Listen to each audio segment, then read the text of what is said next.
Pendiente.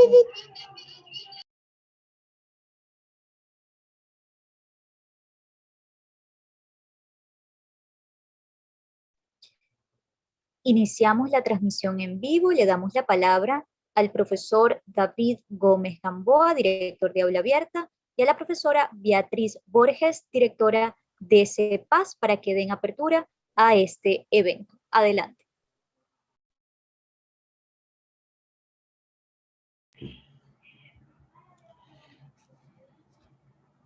Hola, muy buenas tardes a todos y a todos. Un saludo y una bienvenida a quienes nos acompañan el día de hoy. Hoy estamos ya en la última semanita de nuestro programa de formación. Nos queda una semana más, pero ya entrando o ingresando a lo que es el último módulo sobre el tejido social, el activismo ciudadano.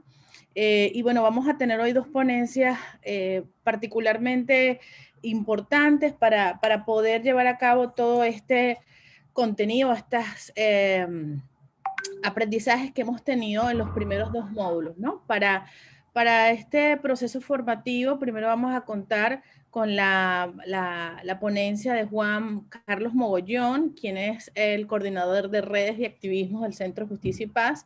Y luego vamos a contar también con José Bernardo Guevara, quien nos va a hablar también él es defensor de derechos humanos y nos va a hablar de estos temas de activismo y el infoactivismo y del trabajo articulado de sociedad civil por los derechos humanos. Así que no quisiera quitar más tiempo, restar más tiempo, porque creo que lo interesante de esta primera ponencia, y tanto de Juan Carlos como de José Bernardo, es esta posibilidad justamente de ver cómo ponemos en práctica lo que hemos aprendido estas semanas. Yo creo que algo particular de ver con Juan Carlos el día de hoy tiene que ver con el proceso evaluativo de estos tres módulos de formación y cómo desde la plataforma de la Red de Activistas Ciudadanos por los Derechos Humanos, también puede contarnos un poco Juan cómo funciona, cómo pueden inscribirse, cómo pueden realizar sus activismos y que eso también va a servir para el proceso de evaluación de los tres módulos. Y también pues una campaña que queremos cerrar cuando cerremos los módulos en los proyectos de formación con todos los activismos de todos los que han participado en este taller. Así que juntos, sumados, haciendo nuestras acciones de diferentes partes del país, tan en Venezuela como fuera de Venezuela, nos vamos a unir en esta acción de activismo por los derechos humanos. Entonces, sin más preámbulo, le voy a dar la palabra a Juan Carlos Mogollón para que inicie la jornada del día de hoy. Juan Carlos, el tiempo es tuyo. Buenas tardes a todas y todos. ¿Se escucha bien? Sí, te escuchamos. Ok, le voy a pedir al equipo, por favor, que me permita compartir pantalla. No puedo compartirla. En relación a la inquietud sobre la evaluación, les voy a pedir que al culminar la presentación, que no está pautada, o sea, no va a ser de una hora, es un poco menos, entonces entramos en ese espacito para que ustedes conozcan más o menos qué es lo que vamos a hacer. Ok, vamos a compartir la pantalla.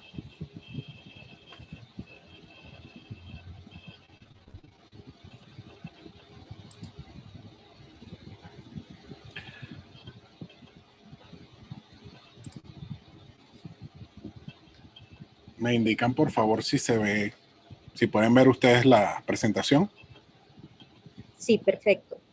Muchísimas gracias. Bueno, ante todo, me presento, Juan Carlos Mogollón González, soy responsable de redes y activismos de CEPAS, responsable de la Red de Activistas Ciudadanos por los Derechos Humanos, soy abogado egresado de la Universidad de los Andes. De verdad, pues un placer compartir este espacio con todas y todos ustedes.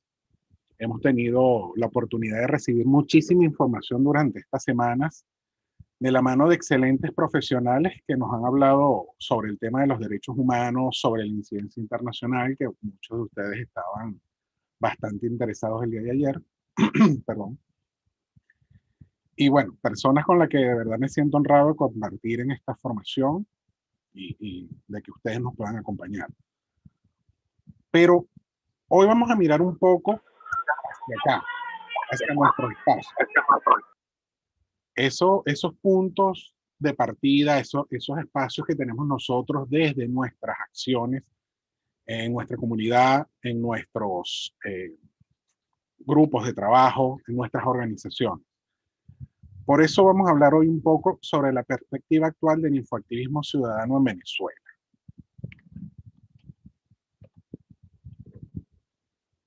Primero, dada la dinámica venezolana, desde aquella nefasta ley resorte, que aún está vigente, por cierto, se comenzó a cercenar accesos a la información. Esto fue acompañado además de una política de Estado que fue dirigida a desmontar desde las necesidades a los medios de comunicación, como fue el caso del papel y la prensa escrita. Recuerden que en este momento no tenemos, digamos, periódicos en el país. Son muy pocos y generalmente trabajan unos días, no trabajan toda la semana. Posteriormente, esto pasó a convertirse en una metodología que se utilizó a través de las intervenciones administrativas de Conatel y CENIAD. ¿Qué nos demostró esto? Nos dimos cuenta, hace muchísimo tiempo, de que al Estado venezolano no le gusta la información libre y plural. No le gusta que la gente se informe, no le gusta que la gente vea otras opciones, no le gusta que la gente sepa lo que está ocurriéndole a otras personas. Esto es un hecho y no es un hecho aislado. Se trata de un objetivo de hegemonía comunicacional, donde las opiniones, inclusive las cifras que contradicen al discurso oficial, se presentan como actos políticos, o actos contrarrevolucionarios, actos pagados por agentes externos que buscan perjudicar de alguna manera el proyecto de gobierno. Esto es parte de un discurso de deshumanizar al enemigo que promueven los estados como el venezolano a modo de estrategia. Pero aparte de eso, ¿cuál es nuestra realidad? Nuestra realidad actual es que existe una violación masiva de derechos humanos en el marco de lo que es una emergencia humanitaria compleja.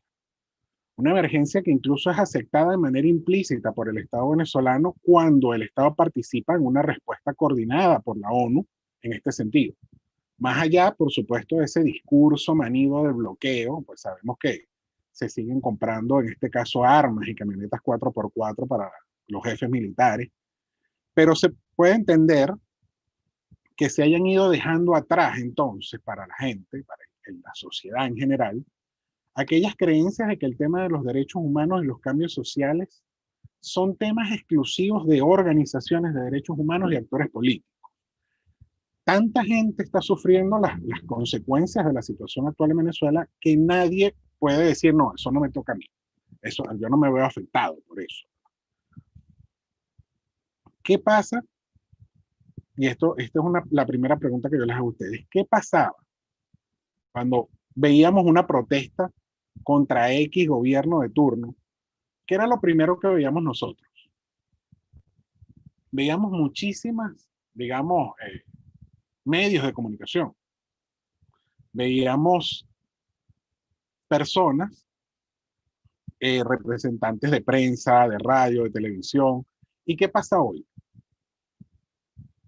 ¿Cuántos medios pueden acompañar hoy en día una protesta sin ser hostigados? Sin ser, incluso se les obligue a borrar el material, o peor aún, que se les detenga, porque hay periodistas que han sido detenidos en este caso, ¿no? Y por la televisión abierta van a transmitir la protesta. La ciudadanía se ha dado cuenta que tras la acción del Estado, o sea, si el Estado comete algún exceso, básicamente no hay cómo hacer escuchar nuestra voz.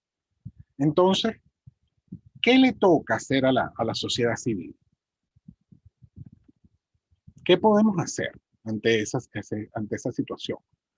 Pues nos toca crear nosotros mismos, nosotras y nosotros, esos canales. Nos toca denunciar, nos toca proponer, nos toca promover cambios desde nuestras bases. Y de allí, de esa conciencia de necesitar cambios que tomen en cuenta la opinión de la gente, de solucionar problemas específicos de sectores vulnerables, nace lo que es el infoactivismo, que se trata básicamente de crear y promover cambios sociales desde la base de la información. O sea, que las personas conozcan cómo cambiar lo que tenemos actualmente, que conozcan sus derechos, que conozcan.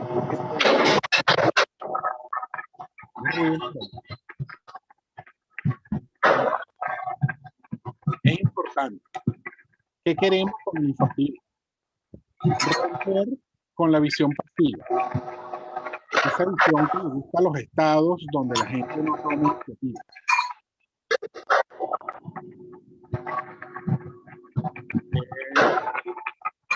¿Qué tenemos por aquí? Por favor.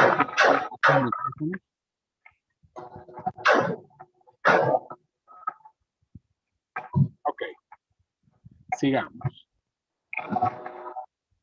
Desde este enfoque social y de empoderamiento que queremos promover con el infoactivismo, cada mujer y hombre en nuestro país tiene el derecho y debe expresarse.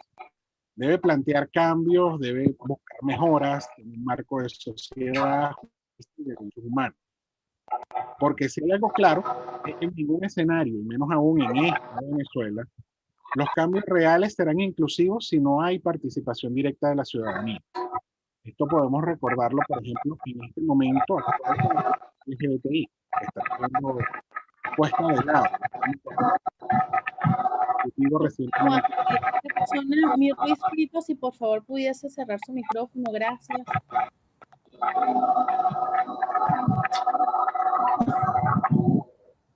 Juan, tú tienes la posibilidad de cerrar el micrófono porque tienes el anfitrión. Okay. Mi Ruiz, yo creo que es el que tiene el micrófono abierto. Ok. ¿Ahora? Sí, gracias. Gracias. Ok.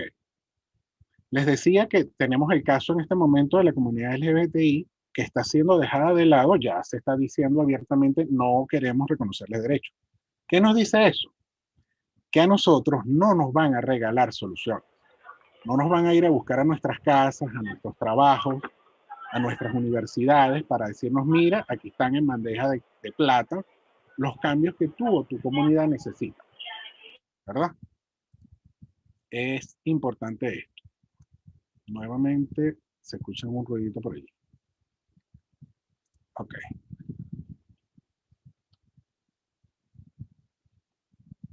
Ok. Sigamos. Entonces, ¿qué tenemos que hacer? Incorporarnos. Debemos involucrarnos en los cambios, porque si no, vamos a seguir como una sociedad que se sienta a esperar que los líderes, que el partido, que X persona, sea el caudillo de turno, sea la persona que se está, que decide todas y todos nosotros. En este caso es importante. Nuevamente, por favor, recuerden el micrófono, porque si no vamos a tardar un poquito más.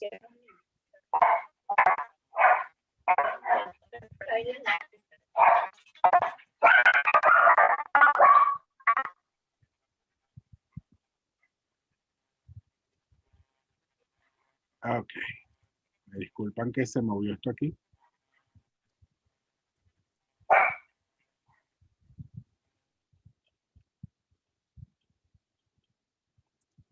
Continuemos.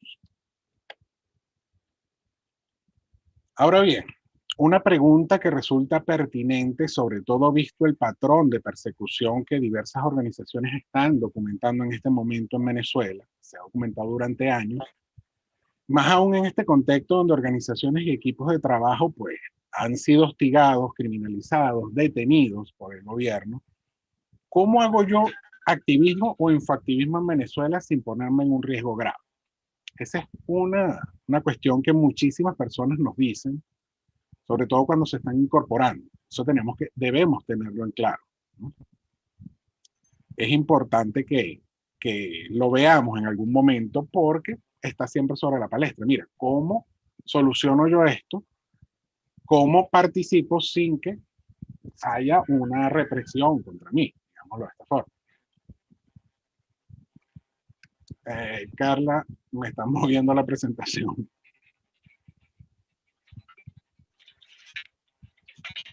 Ok. ¿Qué pues? Continuamos. Ya pues.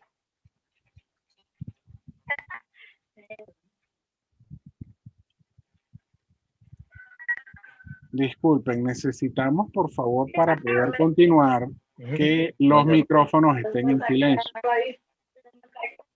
Yo, porque él no se entiende. Numa Marante. No sé qué.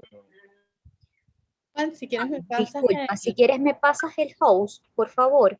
Y disculpan, tu presentación va a seguir viéndose, pero pásame el host y disculpa. Ok. Déjame.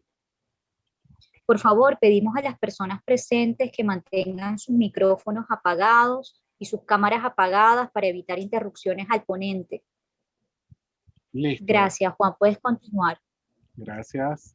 Me disculpan la pequeña digresión. Ok. Decíamos que qué podíamos hacer para hacer activismo en Venezuela sin ser atacados. En este punto es interesante dar una mirada al continente y del mundo. Dar una mirada a otras organizaciones aquí en Venezuela que están trabajando con este tema, ¿verdad? Si bien acá en Venezuela tenemos situaciones muy complejas, no somos los únicos cuyo despertar participativo no es precisamente bienvenido por el Estado o por otros grupos sociales o grupos en el poder. Pasa en muchos sitios y con distintas reivindicaciones que nacen desde la ciudadanía. Veamos entonces, por ejemplo, qué podemos sacar de la experiencia de Argentina, donde diversos grupos profeminismo lograron llevar adelante recientemente una iniciativa que se transformó en ley.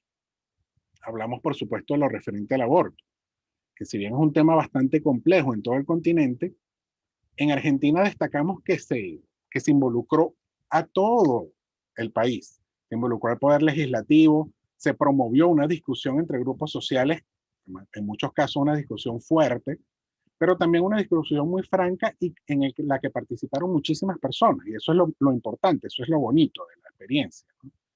¿Qué hicieron ellas entonces para ir integrando a todos estos grupos tan dispares, partidos políticos opuestos? E incluso llegar a convertirlo en una ley. ¿Qué podemos tomar también, ya pasando a otro continente, por ejemplo, de la llamada Revolución del Jazmín o Revolución de la Dignidad de Túnez, que si bien tiene enormes diferencias culturales con el caso de Venezuela, pues inicia con una reivindicación extrema, que es el suicidio de un manifestante, al que se le confiscó su puesto callejero y esa fue su forma de expresión, y porque quedaba en desempleo, quedaba en miseria, pues hay un punto que sí podría ser coincidente para nosotros. Pues anteriormente hemos tenido nosotros protestas de calle en Venezuela que han nacido de una situación específica, ¿verdad? De eso todos los hemos recordado, 2014, 2017, 2019. ¿Qué pasa? En Túnez, esta situación, ese suicidio de esta persona, fue el catalizador de deseos de tunecinos y tunecinas de un mejor país, de un país sin corrupción, de un país sin un gobernante autócrata que pretendía estar eternamente en el poder con un gobierno unipartidista. Cualquier, digamos, experiencia que ustedes escuchen por ahí parecida es mera coincidencia.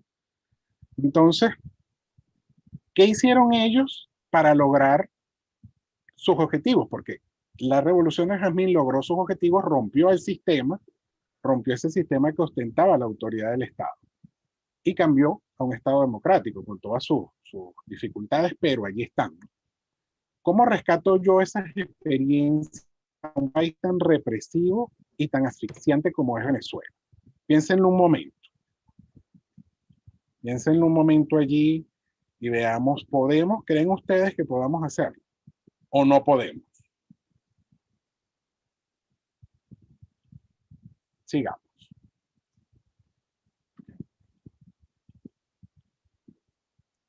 En este punto, yo invito a que todos nos demos una mirada a nosotros mismos, a nuestro entorno, a los espacios donde hacemos vida y desde donde nos expresamos como ciudadanía activa, porque todos los que estamos acá en algún momento hemos hecho eso.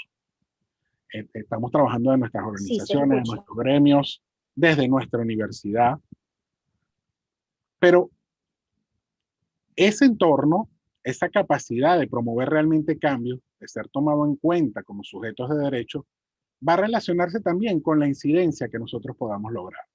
Y para lograr esa incidencia, a su vez, hay que promover la ruptura de paradigmas con los que nosotros venimos en la mayoría de las veces. Esto puede ser un círculo de organizaciones, ¿verdad? Nosotros trabajamos en un círculo de organizaciones, en un círculo de estudiantes, en un círculo de gremios. El tema está en que nosotros a veces nos estamos limitando a ese círculo. Y esos pequeños grupos que están actuando a veces de manera atomizada, es decir, dispersa, desunidos, van a tener un alcance limitado. Y ese alcance limitado es lo que de verdad nosotros vamos a poder cambiar. Y queremos cambiar más, ¿verdad? No queremos cambiar el pedacito, queremos cambiar mucho más. Queremos cambiar eventualmente la situación de Venezuela. Entonces, vamos a ver un ejemplo con el tema comunicacional, el tema de este tipo de actividades como las que estamos haciendo nosotros ahorita. La pandemia nos trajo muchísimos cambios desde el año pasado. A veces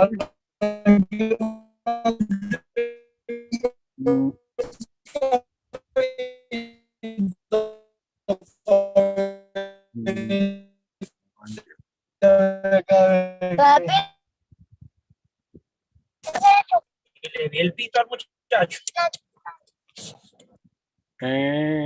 Por favor, recuerden el micrófono. Sí, gracias. A veces, les decía lo del tema de este tipo de actividades, a veces estamos incluso saturados de webinar, forochat, conferencias virtuales, tenemos muchísimas cosas, muchísimas opciones, que también es positivo, ¿no? Pero ¿qué tanto estamos aprovechando nosotras y nosotros la oportunidad y alcance que nos brinda esa virtualidad? Al menos mientras esperamos encontrarnos de manera presencial. Eso es necesario que nosotros lo veamos. Necesitamos aprovechar realmente las redes sociales para llegar también al público que permanece pasivo o que permanece en oposición a nuestras propuestas como sociedad civil, como organizaciones. Mantener un esquema de intercambiar información entre nosotras y nosotros no va a ser siempre eficaz, porque si yo envío el material a una colega, por ejemplo, alguien que trabaja en el área, yo a esa persona no tengo que convencerla. Esa persona sabe la situación, esa persona también quiere cambiar la situación. Mi interés entonces debe ser también alcanzar, llegar a quienes no están en nuestro círculo, hacer que comprendan el porqué de la reivindicación, que se identifiquen con esa reivindicación y que eventualmente se sumen a la reivindicación, porque el cambio a gran escala, como les decía, no va a salir de pequeños grupos trabajando dispersos, sino de la fuerza de la gente unida, de la sociedad movilizada en pleno.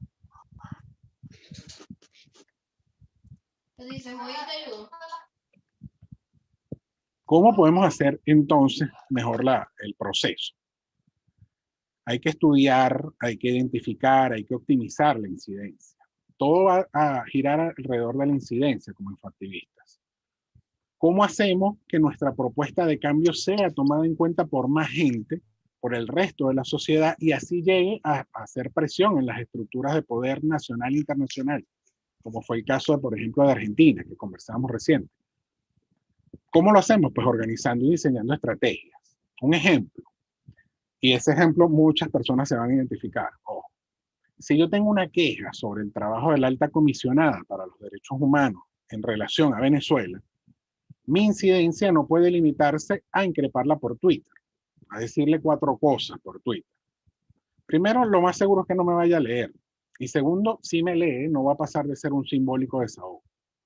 Mucho más útil sería identificar a través de redes que apoyen este trabajo, el trabajo del tema de derechos humanos, cómo puedo hacerle llegar a esa oficina de la alta comisionada de Venezuela información sobre las víctimas, información sobre violaciones a derechos humanos en el país, información sobre amenazas a defensoras, a defensores, y así puedo intentar por lo menos abrir un canal que cree protección a la víctima, que rompa con ese discurso del Estado venezolano que es a veces el que se recoge en estas instancias internacionales.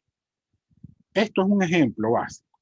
Bueno, ahora una cosa, dado que yo decidí tomar este ejemplo, que hay personas que me escuchan ahorita, que nos acompañan y que hacen vida en la red de activistas ciudadanos, que me conocen, que tienen mis redes sociales, lo mejor se van a preguntar, ya va, ¿cómo es eso de que no se desahoguen en Twitter si él se la pasa peleando por Twitter? El que me conoce a mí sabe que yo me la paso peleando por Twitter también. En efecto, yo me desahogo muchísimo con palabras altisonantes, digámoslo de esa forma, con los responsables del problema eléctrico, por ejemplo. No les digo, entonces, que no se vayan a desahogar, pero hay que hacer algo más. En el caso de mi persona, pues trato de monitorear las fallas, de reportarlas, de recoger información. Cuando tengo oportunidad de reunirme con CIDH, le hago llegar esa información sobre esos cortes de energía que sufrimos en Venezuela. El punto entonces no es no desahogarnos, el punto es no limitarnos a ese desahogo, sino ir más allá para crear una incidencia visible, algo que de verdad cambie las cosas, ¿no? Volvamos entonces, ya visto el ejemplo, al punto de cómo preparamos la estrategia. ¿Qué pasos podemos seguir? Ojo, lo que ustedes ven acá puede parecer muy sencillo y hasta obvio, pero realmente no es tan sencillo, sobre todo en un entorno tan volátil como el que tenemos en Venezuela, que a veces obliga que a nosotros como organización no promovemos, sino que respondemos a las agresiones del Estado. Entonces muchas veces nosotros no somos los que ponemos el guión, nosotros no somos los que ponemos la iniciativa, sino que tenemos que ir respondiendo a los ataques que sufrimos nosotros como sociedad civil. Entonces, ¿qué es lo primero que tenemos que hacer? Planificar nuestras acciones, mirar qué queremos hacer, cómo lo queremos hacer, con qué contamos, qué necesitamos que no tenemos y cómo lo tenemos. Lo segundo es, ya sabemos qué queremos, cómo lo podemos tener, qué necesitamos, cuáles son esas herramientas para lo que queremos, cómo vamos a trabajar esa acción o campaña. Lo tercero es aplicar las herramientas, llevar a la práctica lo que hicimos como teoría en esa planificación. Y punto muy importante que a veces también lo dejamos pasar, documentar lo que vamos haciendo. No podemos, por lo menos, tomando el ejemplo de una formación, vamos a hacer una formación. Y resulta que llevamos adelante una formación espectacular, la hicimos, cumplimos, pero no documentamos nada. Entonces, ¿cómo seguimos más allá? ¿Cómo profundizamos ese aprendizaje que tuvo ese grupo de personas si nosotros ni siquiera dejamos un listado de lo que estamos haciendo? Es importantísimo documentar lo que va ocurriendo, cuál es la reacción de la sociedad a lo que nosotros estamos haciendo. Y por último, evaluar si logramos el objetivo, si debemos rediseñar y presentarlo nuevamente, o si nos fue muy bien, si debemos profundizar, si debemos ir un paso más lejos en la materia. Hay que evaluar entonces antes, durante y después. Hay que innovar. Estamos en Venezuela. Eso significa que estamos en un entorno muy hostil para la participación ciudadana. Significa que si vamos a promover una acción reivindicativa, debemos partir de una planificación para una acción no violenta, pero también debemos esperar una reacción negativa del Estado. Por lo tanto, debemos estar preparados, debemos adaptarnos a esa visión que tiene muchas veces el Estado venezolano de que la sociedad civil que protesta es su enemiga. Entonces, desde allí, tratar de planificar y ejecutar acciones que sean visibles, que no sean tan repetitivas, de manera que no se hagan predecibles, que no nos esperen entonces, y que hagan que la ciudadanía pasiva, ese grupo que les decía que no está dentro de nuestro círculo, esa persona que a veces no está en contacto directo con el problema o que no está consciente de que el problema también le atañe, se involucre, voltee y mira qué es lo que está pasando allí, qué es lo que están denunciando. Una cosa, un ejemplo muy puntual, la pandemia ha ido desgastando un poco los llamados tuitazos, por ejemplo. Son muchísimos, se presentan tantos eventos informativos en el país y tantas necesidades de actuar, de que nos escuchen, que la acción del tuitazo dura un ratito. Ya en unas horas queda solapada por otro suceso, por otro escándalo, por otro exceso del gobierno, digámoslo así. Hay que mantenerlos porque obviamente en pandemia con movilidad reducida, donde no tenemos gasolina, no tenemos transporte público o hay cuarentena, por supuesto son una herramienta muy importante. Pero también debemos mirar otras opciones, no dejar de lado la posibilidad que abre la protesta creativa. lo que en otros países llaman intervenciones, en las que un grupo pequeño, que puede mantener, por supuesto, su seguridad, puede desarrollar una acción visual, una acción creativa que cause sorpresa, más o menos lo que ustedes pueden ver en las imágenes, que haga que el tema eje de nuestra campaña o acción esté en la palestra, sea actualidad, pues no se olvide, que la gente recuerde que hay una cosa allí pendiente. Por ejemplo, en México, sobre un caso que está activo, donde las víctimas aún no han sido localizadas, que es el caso de los estudiantes desaparecidos en Ayotzinapa desde 2014, los activistas cambiaban nombres de calles y le colocaban el nombre, en esos identificadores que están en las esquinas, le colocaban el nombre de uno de esos 43 estudiantes. O se proyectaban sobre edificios estatales o diplomáticos mensajes exigiendo justicia para esos estudiantes desaparecidos. ¿Cuál era la ventaja del tema del proyector? Que no se podía considerar vandalismo. Al apagar el proyector, el mensaje desaparecía. Esto, por ejemplo, fue una forma de visibilización sobre el tema de la detención arbitraria de nuestros compañeros de Sol Positivo, que la llevó a cabo en Chile el equipo de CADEF. Otra metodología que se utilizó fue afiches con una cruz rosa y el nombre de una víctima de femicidio. Eso se utilizaba para involucrar a la sociedad, para motivar a la sociedad en Argentina y México, por ejemplo. Una acción resaltante en Venezuela, a escala comunitaria, en la comunidad de La Carucieña, en Barquisimeto, está el señor Alcides, que ya ha estado en aulas de CEPAS, por cierto, no sé si se pudo incorporar en esta oportunidad. Ellos desde su comunidad hacen muchísimos pancartazos, ¿no? Los envían a redes sociales, han acudido a la hidrológica estatal, que por cierto es un desastre, y finalmente fueron atendidos recientemente, se le ofrecieron soluciones. Entonces sí puede la protesta creativa ser atendida, ¿verdad? Está también un ejemplo del mural que crearon Mujeres por sus Derechos en Mérida, que cada persona que pasa por allí puede ver y por supuesto llega más allá que la información correo a correo entre nosotros como activistas, defensoras y defensores. Es importante entonces ver experiencias de otros países, así como de otros activistas y organizaciones acá en Venezuela. Rescatar entonces lo que sea aplicable, ya que siempre tenemos la amenaza de los órganos de seguridad del Estado. Tratar de organizar acciones cortas, acciones rápidas, pero con difusión amplia. Allí podemos activarnos en redes sociales con actores específicos como medios, periodistas, que cada vez tenemos más periodistas trabajando con nosotros. Esto para incentivar, digamos, una masificación de distintas acciones que provoquen presión a las estructuras del poder, sin abandonar, por supuesto, el entorno pacífico y de no violencia. Ahora, un puntito que a veces también se nos hace obvio, pero no lo atendemos, porque es de vital importancia, que es el tema del empoderamiento ciudadano. ¿Por qué? Perdón. Nadie se va a sumar a la lucha por derechos si no los conoce. Nadie se va a sumar a la lucha por los derechos si no tiene certeza de las consecuencias que el desconocimiento por parte del Estado de ese derecho va a traer para él. Una cosa es lo que nosotros podamos decir en cuanto a un derecho humano. El derecho a la vida, ajá, pero ¿qué significa esto para la persona? Para el común de la sociedad. ¿Sí? ¿Cuál es el problema que va a traer para él, para sus hijos, para el país en general? Pongamos otro ejemplo. Queremos defender el derecho a la educación. No podemos remitirnos a lo que establece la Constitución Nacional.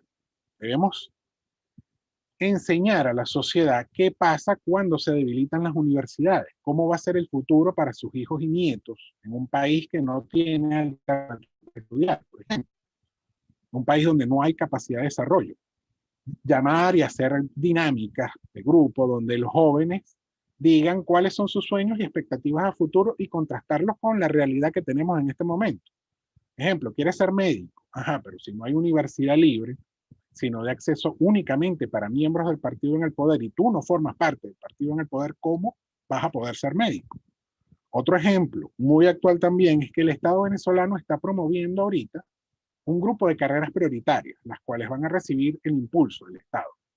Pero, ¿y si a mí, como joven, como estudiante, no me gusta ninguna de esas carreras? De hecho, la mía no está, por ejemplo. Entonces, hagamos que la gente comprenda que esto no es una lucha ajena, sino que sus planes de vida, su dignidad como persona, su derecho a desarrollarse plenamente requiere de su participación y de su acción. Que sepan cuáles son sus derechos y cómo defenderlos. Y sobre todo que comprendan que los defendemos mejor si estamos unidos. Así no podrá el Estado pasarnos por encima. ¿Por qué? Porque si el Estado logra mantenernos como puntos aislados, como este grupito protesta allá, aquella comunidad protesta aquí, esta organización protesta aquí, puede seguir avanzando lo que yo llamo el método orteguista de persecución. Orteguista por Daniel Ortega en Nicaragua. La estrategia que viene utilizando Daniel Ortega para ir cercenando las libertades. Cuando las ONG en Nicaragua se convirtieron en piedra de tranca para su proyecto político, empezó a atacarlas. ¿Cómo? Las empezó a reprimir, las empezó a criminalizar, a considerarlas mercenarias al servicio de intereses extranjeros. No sé si les suena el argumento, por cierto. Y posteriormente, además de acusar a algunos activistas y defensores de delitos como tráfico de armas, pasó a eliminarles la figura jurídica y expropiar sus bienes. ¿Cómo podemos enfrentar esto? Unidos. No somos entonces pequeños grupos que trabajamos por los derechos humanos, sino sociedad activa movilizada. Y esto solo podemos lograrlo si cada hombre o mujer en el país conoce los derechos y sabe qué hacer como aporte para defendernos. ¿Por qué? Porque no hay gobierno, por fuerza que tenga, que pueda aplastar a toda la sociedad. Puede aplastar a parte de la sociedad, pero no a toda. Y eso tenemos que tenerlo en cuenta. Bueno, yo no que me quiero extender mucho, vamos ya sobre la hora. El tema de verdad da para muchísimo más. Ojalá nos permitan las circunstancias que pronto podamos conversarlo de manera presencial y más abierta. Les invito por ahora a revisar las experiencias y sugerencias que van a encontrar en el material que el equipo de Aula Abierta les va a enviar. Es material muy interesante sobre experiencias que han logrado grandes cambios desde la sociedad y que también nos deja ver que siempre podemos mejorar nuestros procesos para llegar a más personas, para obtener mejores resultados y para seguir creciendo como colectivo empoderado y activo. El reto, 2021. 2021, como ya se vislumbraba desde finales del año pasado, se ha corroborado en el complejo inicio de persecución desde que empezó este año, persecución a medios de comunicación, a organizaciones de la sociedad civil, va a ser un año evidentemente complicadísimo. La sociedad civil en este momento está en primera línea. Hay que prepararnos entonces para que eso sea importante, para que eso se traduzca en eficacia, en acciones reales. El Estado nos considera a veces enemigos y la ciudadanía tiene el reto de hacerse cargo de mantener abierta una ruta de cambios necesarios. Eso no es fácil, de verdad. Pero la alternativa que enfrentamos es continuar por la senda actual y nosotros no queremos seguir por la senda actual. Queremos otra cosa, ¿verdad? Vamos entonces a innovar, ¿sí? Vamos a crear acciones que sumen a más personas, acciones que sean viables, que sean comprensibles para el público en general, y vamos pasito a pasito a crear una hoja de ruta para conseguir un mejor país. Que sus ideas, que sus sueños se transformen en un grito tan fuerte que quienes ostentan el poder no puedan ignorarlo. Lo bonito de nuestra área es que aquí todo suma y nada sobra. Reclamemos entonces nuestro lugar como hombres, mujeres con derechos. Tenemos derechos, queremos un país mejor, vamos a hacerlo nosotros mismos, vamos a hacerlo realidad, vamos a dar el paso al frente, ¿sí? Muchísimas gracias. Déjenme salir de... Gracias. Ok. Antes de darle el espacio al profesor José Bernardo, quiero aclararles un poco el tema de cierre de la formación, ¿sí? Se les indicó que se inscribieran en la web de REDAC. Quienes no lo hayan hecho, recuerden hacerlo. Ahorita les voy a dejar el enlace por el chat. ¿Y cuál es el interés de esto? Que ustedes realicen un activismo de cierre. ¿Qué se considera un activismo? Esto es muy amplio. Ustedes pueden hablar, por ejemplo, en un artículo de opinión sobre violaciones a derechos humanos en sus espacios. Nuevamente, tomemos el espacio, el ejemplo del estudiante universitario. Tú puedes hacer un diagnóstico de la situación en tu universidad y cómo digamos, el contexto de violación a derechos humanos en Venezuela afecta a profesores y alumnos. Esto lo vamos a publicar y se dará a conocer a la red esa situación. Pero si quieres colocar unas pancartas frente a la universidad y quien pase por allí se entera de la situación, pues perfectamente. Tú tomas unas imágenes, haces una pequeña reseña y lo publicamos por la página web de Redact. ¿Quieres hacer un video donde hables de esa situación? Lo pasamos. ¿Quieres hacer un mural en tus espacios? Le tomamos la foto, hacemos una pequeña reseña y lo pasamos. ¿Sí? Todas esas acciones las vamos a compartir, van a publicarse en la web de la Redact y vamos a utilizar la etiqueta, que queremos que ustedes se apropien de eso y que sigan trabajando también con ella, que es ciudadanía activa. Lo vamos a apoyar, por supuesto, desde nuestras redes sociales. Hoy vimos algunas ideas de activismo. En las guías que se les van a compartir van a haber muchas más, por supuesto, que sean accesibles, que no conlleven mucho gasto. Quizás esa opción del proyecto no es tan sencilla. Sobre todo a veces no tenemos ni luz, pero bueno, van a tener muchas opciones allí. Lo importante es que ustedes vayan pensando más o menos qué pueden hacer. ¿Por qué queremos hacer esto y no ese trabajo a veces una cuestión escrita y ya? Porque queremos hacer tangible lo que vamos aprendiendo. Queremos que ustedes expresen su creatividad. Ustedes preocúpense de la actividad y del registro, es decir, de reseñar y seguir de fotografía, por ejemplo, si es necesario fotografiar. De publicar, nosotros les vamos a apoyar. Les invito nuevamente a ver las publicaciones de la Redact para que se hagan una idea de cómo puede ser la suya. Y vamos pensando qué podemos hacer nosotros. Espero que se haya aclarado un poco más lo que queremos hacer. Igual en el chat yo les voy a dejar mi contacto para consultas en relación a dudas que puedan tener con este tema, ¿sí? Fuerte abrazo a todas y todos. Gracias, Carla. Les dejo con el profesor José Bernardo. Les voy a pasar de inmediato los enlaces que les estoy diciendo del chat.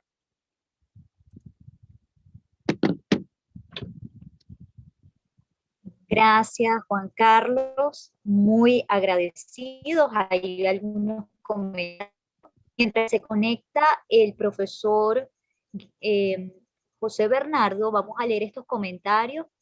Dice por acá, muy buena participación, excelente, muy bueno. Empoderar a la ciudadanía, dice Isoila Delgado, es muy importante, porque los jóvenes están muy afectados, desmotivados por lo que quieren estudiar y no se vislumbran opciones a corto plazo.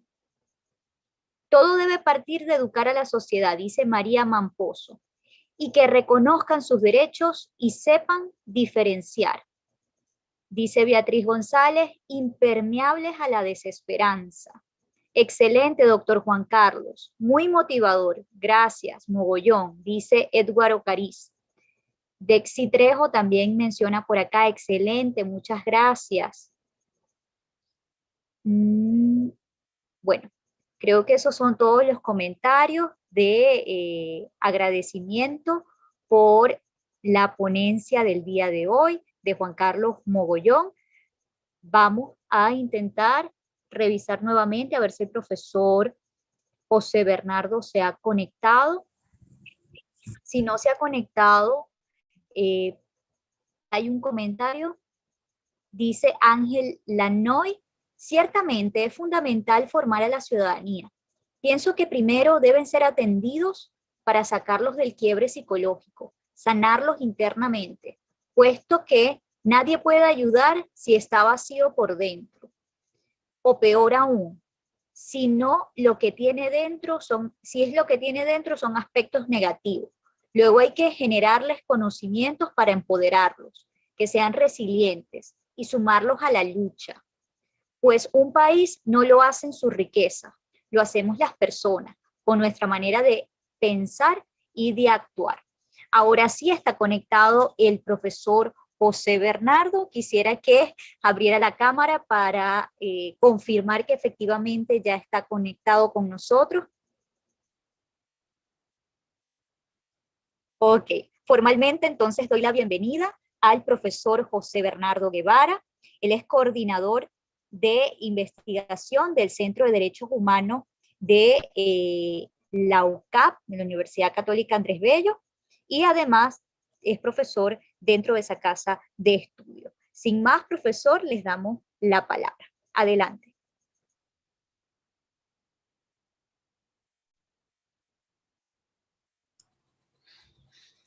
Buenas noches, un gusto compartir con ustedes mi reconocimiento a Aula Abierta y a CEPAS por esta oportunidad. Definitivamente hay muchas instituciones que están haciendo una obra extraordinaria con el tema de promoción y defensa en derechos humanos, y en ese grupo de instituciones tan reconocidas hay que colocar en la parte alta a estas dos instituciones, ¿no? Bueno, yo voy a compartir con ustedes durante una hora unos aspectos que realmente por su densidad es muy difícil compactarlas, ¿no? Pero les voy a presentar en 5 bloques lo que son los contenidos fundamentales. Entonces, lo primero, parece que hay un material acá. Bueno, lo primero es que vamos a presentar un estudio de caso, y a partir del estudio de caso vamos a hacer algunas consideraciones sobre aspectos conceptuales, características y rol del Estado. ¿Ok? Luego yo voy a tratar de hilar con el tema de los antecedentes, pero los antecedentes orientados hacia lo que es la vigencia efectiva en materia de derechos humanos. Eso sería el segundo bloque, ¿no? Entonces después nosotros estaríamos hablando de lo que tiene que ver con el círculo virtuoso que yo les presenté a nivel del video, un esquema básico en el material que le envié a los organizadores. Estaremos hablando de la diferencia entre la democracia formal y la democracia en sentido sustancial, y cerraremos con unas consideraciones sobre el tema de participación en 2 dimensiones. La participación orientada hacia el tema prevención en materia de derechos humanos y todo lo que tiene que ver con participación una vez que se ha producido una violación en derechos humanos. Entonces, empecemos con el estudio de caso. Realmente, cuando nosotros tenemos dentro de nuestra cotidianidad situaciones que nos llevan pues, a reflexionar sobre de qué manera se está incidiendo en materia de derechos humanos, yo creo que esa es la mejor forma de identificar, de reconocer y, por qué no, de profundizar en lo que son los contenidos que están vinculados con la materia. En este caso, de manera particular, que por cierto conocí hace más de 20 años, ese fue un caso en un evento de responsabilidad social internacional que nos compartieron. Bueno, se trataba de una empresa que tenía que recubrir a un barco que estaba cubierto de asbesto. Entonces tenían que hacer un trabajo para, digamos, desprender todo lo que era la capa de asbesto y luego, digamos, recubrirla de una manera apropiada para no afectar, digamos, promoviendo enfermedades como el cáncer con esta cubierta de asbesto. Entonces, los dueños del barco, que está recubierto de asbesto, empezaron a buscar astilleros donde le pudieran hacer el trabajo y, en definitiva, encontraron un astillero que le podía hacer el trabajo de una manera muy económica. ¿Ok? ¿Por qué? Bueno, por la sencilla razón de que allí, en esa región donde estaba el astillero, pues sencillamente no habían normas que estuvieran protegiendo a los trabajadores que desempeñaran actividades como esta, por ejemplo, de remover la capa de asbesto, y por lo tanto podían ser mucho más flexibles. Entonces, La empresa, se reunieron los directivos ante la propuesta de hacer este trabajo y lo consideraron, ¿no? Y la verdad es que el tema tampoco era tan sencillo porque había una especie de depresión económica en la región y consideraron la posibilidad de una reactivación, aunque entendiendo pues que iban a asumir riesgos importantes.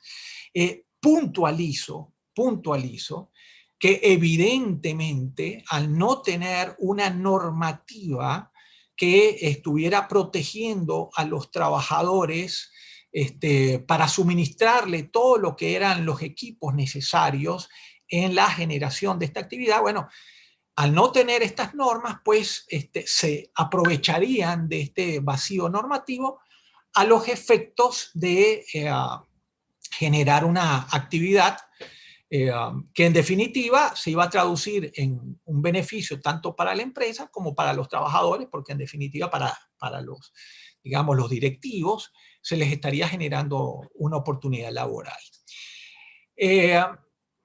Por si fuera poco, los dueños del astillero, también para incentivar lo que era la contratación, señalaron que ellos podrían incluso ofrecer un bono. Y en ese bono estaría comprendido un posible riesgo, cualquier trabajador que enfermara, entonces se le podría cubrir con este bono, y si era una enfermedad mortal, porque moría el trabajador, pues el bono era mayor. Usted dirá, bueno, esto es una cosa increíble, ¿no? Cómo se puede llegar a mercantilizar incluso en situaciones como esta. Pero bueno, se los estoy poniendo para que entremos a un análisis de la situación. Entonces, la primera pregunta que quisiera hacerles a ustedes, y me gustaría rápidamente que ustedes mencionaran cuáles temas de derechos humanos consideran ustedes se reflejan en este estudio de casos. Si ustedes fueran, por ejemplo, a mencionar 1, 2, 3 puntos que estén vinculados con derechos humanos, ¿cuáles serían esos puntos? Acá está una primera intervención, derecho a la salud. Muy bien. ¿Quién más interviene? Están ya entrando en lo que es un tema específico. Vida, ambiente sano, salud, muy bien. Hasta ahora el tema derecho a la vida, muy bien. ¿Quién más?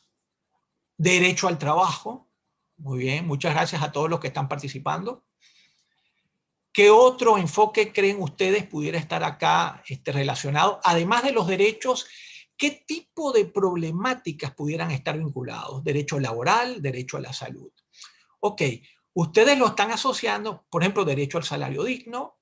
Ok, muy bien, gracias por la participación porque esto permite enriquecer lo que es la propuesta. Entonces, ustedes, los participantes que me han apoyado con sus contenidos, lo están haciendo muy bien porque primero están identificando una serie de derechos que se verían aquí involucrados con el caso. Y eso está muy bien. Ok, ahora les pregunto, derecho a la verdad, está diciendo Carlos Aguilar, les pregunto, aquí había una situación particular y es que había un vacío normativo. Ok, hay un vacío normativo. Entonces, como hay el vacío normativo, los dueños del barco, ¿verdad? Dicen, bueno, en vista de esto, bueno, sencillamente tenemos una gran ventaja. Y por eso entraron a negociar con los dueños del astillero. ¿Ok? ¿Por qué? Bueno, muy sencillo. Como usted tiene un vacío acá, nosotros nos podemos aprovechar, somos muy generosos, incluso les podemos presentar un bono, pero ¿qué podríamos nosotros argumentar respecto de este vacío normativo? Ok, acá dice José Di Sarli, bueno, que por ejemplo en China la mano de obra es más barata. Ok. Entonces, ¿de qué forma me puedo aprovechar yo de un vacío normativo? ¿Ok? Acá dice, muy bien, acá dice José Di Sarli, falta de legislación relacionada con el trabajo específico. Te felicito, ese punto es muy valioso. Acá dice, por ejemplo, derechos a la protección de migrantes y refugiados. Muy bien, Beatriz, porque podríamos agregar que en esta empresa de repente había también migrantes y refugiados. Es posible. Ahora, vamos a lo siguiente. ¿Ustedes creen que esta situación del vacío normativo puede ser realmente aprovechado en este caso tanto por los dueños del barco como por los dueños del astillero? ¿Qué tipo de responsabilidad podría haber si en definitiva hay un vacío normativo? Acá dice José, por ejemplo, que se ahorrarían una cantidad de impuestos. ¿Ok? Muy bien. Entonces vamos a empezar a articular un poco con los temas conceptuales relacionados con derechos humanos. ¿Ok? Entonces, lo primero que quiero compartir con ustedes en función de este caso. Esto nos debe llevar jurídico. Pregunto. ¿Ok? Acá dice Mariana que, por ejemplo, se ahorran en protección de equipo. ¿Ok? María Mamposo dice que hay derecho internacional. ¿Ok? En todo caso, la primera pregunta que les hago es, ¿estaríamos nosotros necesariamente vinculados con lo que esté establecido en el ordenamiento jurídico de manera expresa? Esto es muy importante porque esto está vinculado además con el tema de seguridad jurídica y tiene además asociación con una de las doctrinas en la materia, que es la doctrina positivista. Es decir, nosotros tendríamos que recoger en el ordenamiento jurídico de manera expresa todo lo que tiene que ver con los derechos humanos, porque caso contrario, si no fuera así, nosotros entonces podríamos estar en una situación de incertidumbre. Por eso, esto nos daría la certeza, ¿no? Acá Yanitza dice, en la actualidad todo se refleja en el texto. Ahora bien, ¿pero qué pasa? ¿Qué pasa si de repente, y acá viene una de las observaciones que habían presentado ustedes muy pertinente, ¿ok? ¿Qué pasa si es el Estado el que ha fallado desde el punto de vista de la generación de las normas correspondientes? ¿Ok? ¿Acaso estas dos empresas pueden aprovecharse de un vacío normativo generado por una omisión del Estado? Y en esto nosotros tenemos que ser muy claros.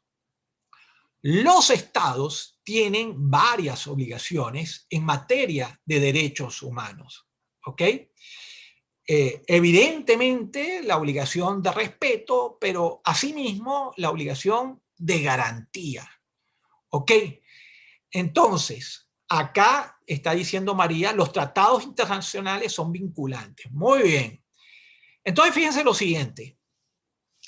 Por un lado, nosotros tenemos lo que tiene que ver con una obligación del Estado. El Estado debería cumplir con sus responsabilidades de adecuar el ordenamiento jurídico a los efectos de proteger los derechos, en estos casos, de los trabajadores, ¿no?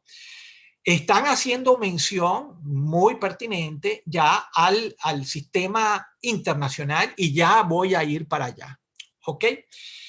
Entonces, lo primero que quiero detenerme con ustedes es que los estados tienen la obligación de adecuar su ordenamiento jurídico y que el ordenamiento jurídico debe estar, digamos, en la capacidad de responder a todas las necesidades que se le presenten a las personas, a los ciudadanos, en el cumplimiento de sus labores o en su distinto tipo de actividades, ¿no? Entonces, en este caso, de manera especial, sin entrar todavía en el tema del ordenamiento internacional, ¿ok? Nosotros primero tenemos que detenernos para evaluar lo que podría ser un concepto de derechos humanos desde el punto de vista positivista, y es aquel donde nosotros estemos recogiendo las obligaciones correspondientes y los derechos específicos en el ordenamiento jurídico de manera expresa. Sin embargo, en Venezuela, en nuestro ordenamiento jurídico, y les cito de manera especial dos artículos muy importantes, que son el 22 y el 27 de la Constitución. ¿Ok? Nosotros reconocemos que incluso, aunque no esté recogido dentro del ordenamiento jurídico un determinado derecho humano, debe considerarse como inherente al ser humano y por lo tanto tendría protección desde el punto de vista del ordenamiento jurídico. Y por si fuera poco, este artículo 22, que recoge una visión justnaturalista, ¿ok?, tiene su complemento en el artículo 27 de la Constitución. ¿Por qué? Porque en el 27 es donde se señala que en el 27 se señala que aunque no esté reconocido de manera expresa un derecho humano, sin embargo, también podrán ser protegidos a través de la acción de amparo correspondiente. Entonces, ustedes verán cómo allí nosotros cerramos el círculo, es decir, nosotros tenemos por un lado la posibilidad de reconocer derechos que no estén expresamente recogidos en el ordenamiento jurídico, y por el otro lado, además, tenemos la posibilidad de protegerlos porque un derecho que sea reconocido pero que no sea protegido, pues no tendría ningún tipo de sentido, ¿no? Ahí voy. Muy bien, José.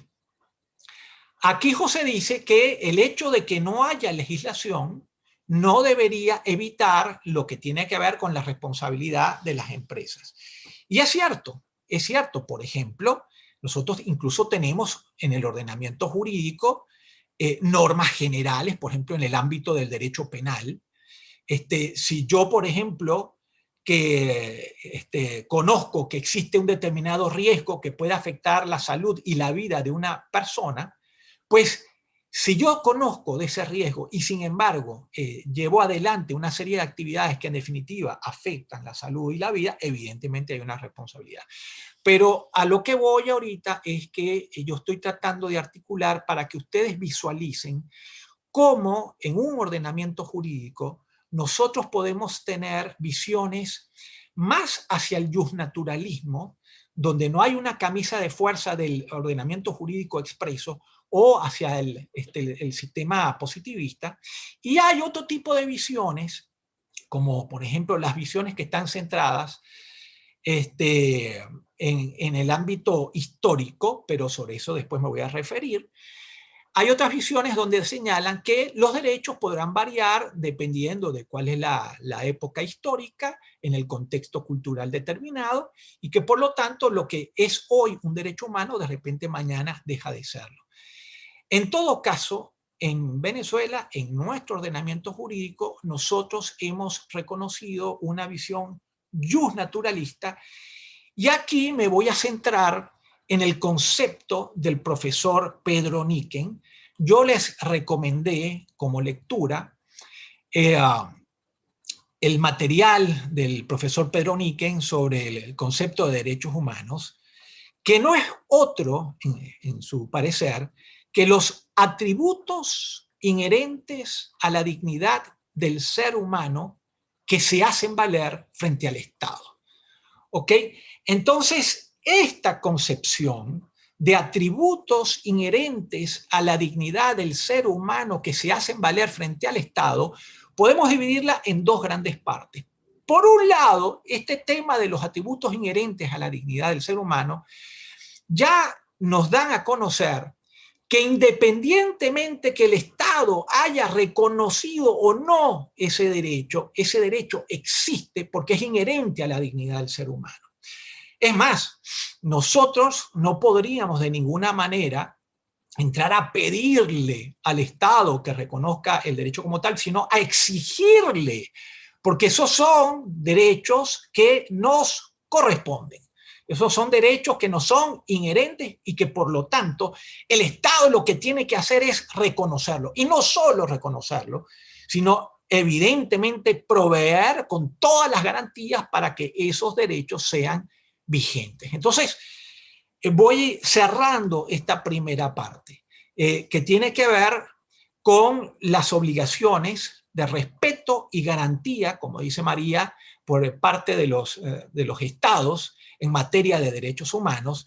Los conceptos, en el caso nuestro, es un concepto de corte justnaturalista, donde el profesor Niken, pues, como le decía, lo definió magistralmente como atributos inherentes a la dignidad del ser humano, y que se hacen valer frente al Estado. Y acá viene la segunda parte de la ecuación, porque si el atributo lo tenemos como tal, pero si el Estado no lo reconoce, entonces hay una especie de cortocircuito donde precisamente nosotros, las personas que integramos una determinada comunidad, un determinado país, una determinada sociedad, nosotros tenemos que activarnos para hacer realidad, para lograr la vigencia efectiva de tales derechos. Pero en todo caso, les he hablado de tres nociones desde el punto de vista conceptual, una centrada en la visión justnaturalista, en la visión positivista, que está vinculada con el tema de seguridad jurídica, y una que es más de tipo historicista. Entonces, ahora bien, en el caso que yo les puse, también emergen algunas de las características que me gustaría resaltar rápidamente con ustedes. Por ejemplo, ¿hasta qué punto se puede negociar un contrato como este cuando eso implicaría una renuncia a derechos fundamentales? Bueno, esto precisamente es uno de los puntos que deberían resaltar de este caso que estoy compartiendo con ustedes. Los derechos humanos son irrenunciables, ¿verdad? Por lo tanto, el hecho de que hubiese habido este tipo de vacío, pues no debería ser aprovechado, y para eso el Estado debería estar vigilante, porque precisamente en materia de responsabilidades y obligaciones del Estado, el Estado debe velar para que las personas, los trabajadores, digamos, estén cumpliendo con sus labores de una manera adecuada, que estén protegidos, ¿verdad? Entonces, no solo se trata de generar las normas, como estaba señalando yo con el caso que les estaba presentando, sino que tiene que haber un seguimiento para vigilar que haya un adecuado cumplimiento. En el caso del migrante o del refugiado que de repente estaba allí prestando servicios en esta empresa, en este astillero, bueno, él lleva en su morral o en su maleta cuando se va de viaje, se lleva sus derechos humanos con él o con ella, dependiendo, porque estos derechos son inherentes y además son universales. Son universales. La característica de la universalidad, ustedes la pueden encontrar, pero hermosamente definida, yo creo que insuperablemente definida, en el artículo 1 de la Declaración Universal de los Derechos Humanos, cuando dice que todos los seres humanos nacen libres e iguales en dignidad y derechos, y dotados como están de razón y de conciencia, deben comportarse fraternalmente los unos con los otros. Fíjense que esta norma es extraordinaria, tiene que ver precisamente con este tema de la igualdad, y esa parte final, dotados como estamos de razón y de conciencia, deben comportarse fraternalmente los unos con los otros. Esto es una parte que a veces no hemos desarrollado de una manera adecuada y que sin embargo es un aspecto desde el punto de vista normativo que lleva a una profundidad notable, porque dentro del marco jurídico y nada más y nada menos que en la Declaración Universal de los Derechos Humanos se incorpora el tema de la conciencia junto a la razón, y fíjense cómo esa fraternidad en este momento juega un papel estelar, porque la fraternidad es la que debe tratar de articular la libertad con la igualdad. Esto es algo hermoso desde el punto de vista de concepción jurídica, pero que naturalmente implica que tenemos que tener un sentido desde el punto de vista de avance humano muy importante, ¿no? Entonces, además, cuando hablábamos de razón y de conciencia, estábamos también conciliando la visión del mundo occidental y la visión del mundo oriental. Sobre eso voy a regresar ahorita. Entonces, hemos hablado del punto de vista de las nociones fundamentales a nivel conceptual de los derechos humanos. He hablado de la universalidad como característica fundamental, de la irrenunciabilidad. Naturalmente hay que mencionar la indivisibilidad de los derechos humanos, son imprescriptibles. Y me quiero detener, además, de manera muy especial, en otro aspecto, una característica que tienen los derechos humanos, que es capital. Es más, yo diría que cambió absolutamente la noción y la concepción de los derechos humanos, e incluso que volvió estéril esa confrontación entre la cosmovisión del mundo de los Estados Unidos y de sus aliados con la del mundo de la Unión Soviética para la época, ¿no? Les comento, esta característica no es otra que la interdependencia de los derechos humanos. Realmente, cuando ustedes van, por ejemplo, al artículo 19 de nuestra Constitución, van a encontrar estas características de las que yo les estoy hablando. No menciona expresamente la universalidad, pero por eso les hice mención expresa del artículo 1 de la Declaración Universal de los Derechos Humanos. Pero a lo que les voy, nosotros estamos, digamos, desde el punto de vista de todo lo que es el avance en materia de derechos humanos, estamos caminando hacia la vigencia efectiva de una manera muy importante, y todos estos aspectos que yo les he mencionado son muy interesantes, ¿no? Sin embargo, todavía hay mucho por hacer, y sobre eso me voy a detener en los próximos minutos. Entonces, cerrando este capítulo, quiero hablarles de la interdependencia para que les quede como uno de los puntos centrales de lo que yo estaba desarrollando. Luego de la Segunda Guerra Mundial, se presentó esta lucha entre cosmovisiones, entre los Estados Unidos y sus aliados y la Unión Soviética y sus aliados.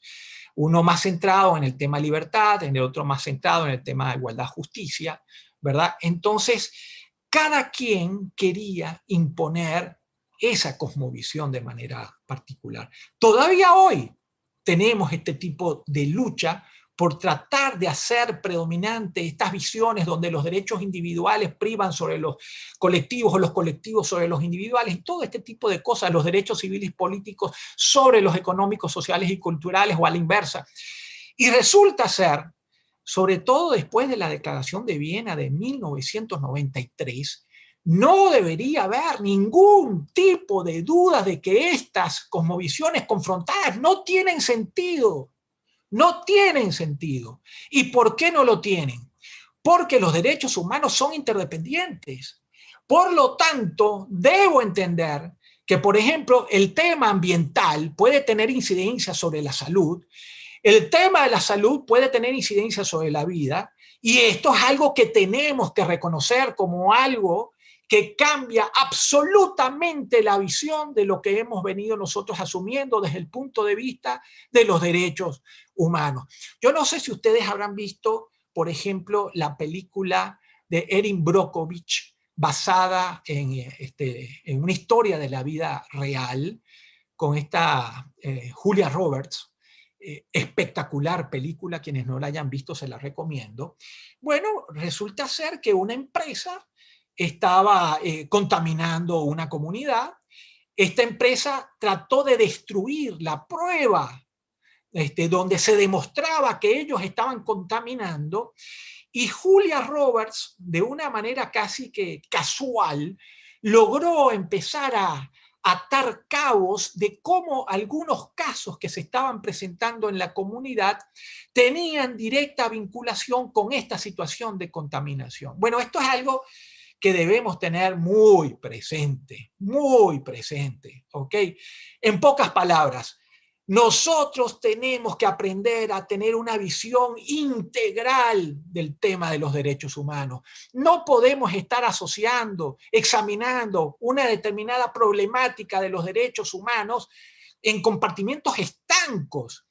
Debemos, la película es Erin Brockovich con Julia Roberts. Entonces, les decía, este esfuerzo que tenemos que hacer es clave. Los derechos humanos son interdependientes, ¿ok? Entonces yo les decía, hemos venido avanzando y tenemos que reconocer que hemos avanzado, pero este avance nosotros debemos también ubicarlo, contextualizarlo, porque realmente el avance todavía tiene un aspecto que nosotros tenemos que trabajar a profundidad. ¿Y a qué me refiero? Hemos avanzado, por un lado, desde el punto de vista de los ordenamientos jurídicos.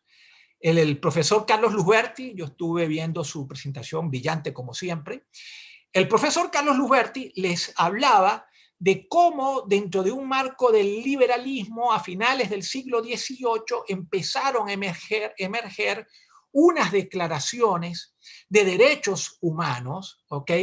No tenían carácter vinculante, eran como unas especies de declaraciones de principio, pero definitivamente significaba un cambio notable desde el punto de vista de la concepción que se venía manejando desde el punto de vista de la confrontación con el poder. En pocas palabras, estas declaraciones se traducían en que había un mensaje muy preciso ante el poder absoluto. Señores, ustedes deben tener un límite en el ejercicio del poder. Y ese límite debe estar a través de del reconocimiento de este tipo de derechos. Sin embargo, estas declaraciones no tenían carácter vinculante, pero empezaron a permear en los distintos ordenamientos jurídicos, y eso fue clave, porque esa fue una expansión que permitió que el día del mañana empezaran a constitucionalizarse los derechos, y no solamente constitucionalizarse, sino que ya luego, en el siglo XX, surge lo que es el derecho internacional de los derechos humanos. ¿Ok? Entonces, este recorrido, como les digo, empezó con unas declaraciones que estaban en un contexto, digamos, muy focalizado. Estamos hablando, por ejemplo, en el marco de lo que fue la revolución de la colonia británica. Luego nosotros también, con la Revolución Francesa, igualmente teníamos este tipo de declaración, reconociendo este tipo de derechos que estaban orientados hacia los derechos de tipo civil y político. Ahora, este avance, porque como les digo, hubo declaraciones, hubo una constitucionalización, eso fue importantísimo. Es más, les voy más lejos. En ese momento se llegó a algo que parecía impensado. Y es que la ley, ¿verdad? Que antes era una expresión del poder absoluto, la ley empezó a ser una expresión de la voluntad popular. Eso fue una verdadera revolución. Incluso en esos inicios, no se les permitía a los jueces, en ese contexto, interpretar la norma porque se corría el riesgo de que se desviara el sentido de la norma. Imagínense hasta dónde se llegaba. ¿Y quiénes eran entonces los grandes protagonistas? Los grandes protagonistas eran los legisladores, porque los legisladores eran los que generaban el ordenamiento jurídico, que era expresión de la voluntad popular. ¿Ok? Muy importante. Un recorrido que significaba ponerle control al poder absoluto a través de la ley, expresión de una soberanía popular. Una cosa no menor. Y seguimos avanzando en el tiempo. Y eso, de alguna manera, simplificó la tarea de hacer justicia también, porque cuando usted aplica la ley, usted hace justicia. Entonces, no había ningún tipo de controversia. Al aplicar la ley, se hace justicia. Sin embargo, ustedes habrán escuchado con el profesor Carlos Luzberti, por ejemplo, cómo luego la ley empezó a desviarse, a distorsionarse, e incluso la ley sirvió como instrumento de violación de derechos humanos, como durante la época del nazismo. Y entonces allí nos dimos cuenta que aplicar la ley no necesariamente implicaba hacer justicia. Esto es un quiebre, esto es un quiebre. Y es cuando empezamos entonces a considerar la posibilidad de desaplicar normas que vayan contra los derechos humanos o incluso ir a un control concentrado para anular normas que estén en ese orden, ¿no? Entonces, fíjense que hay un traslado bien interesante. Si antes el gran protagonista era el legislador, luego el gran protagonista es el juez, es el llamado a aplicar la norma. ¿Por qué? Porque nos dimos cuenta que definitivamente la ley no garantizaba necesariamente la justicia. ¿Ok? Entonces, por eso cuando el ordenamiento jurídico logró establecer que nosotros podríamos tener controles constitucionales precisamente para abordar este tipo de problemática, este fue otro paso fundamental en el camino a la vigencia efectiva de los derechos humanos.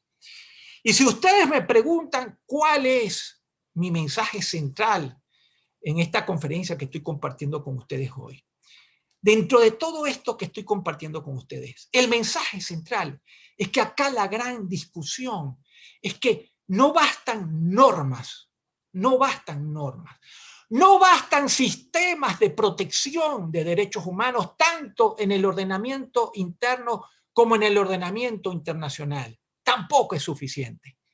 Lo que nosotros necesitamos es lograr la vigencia efectiva de los derechos humanos.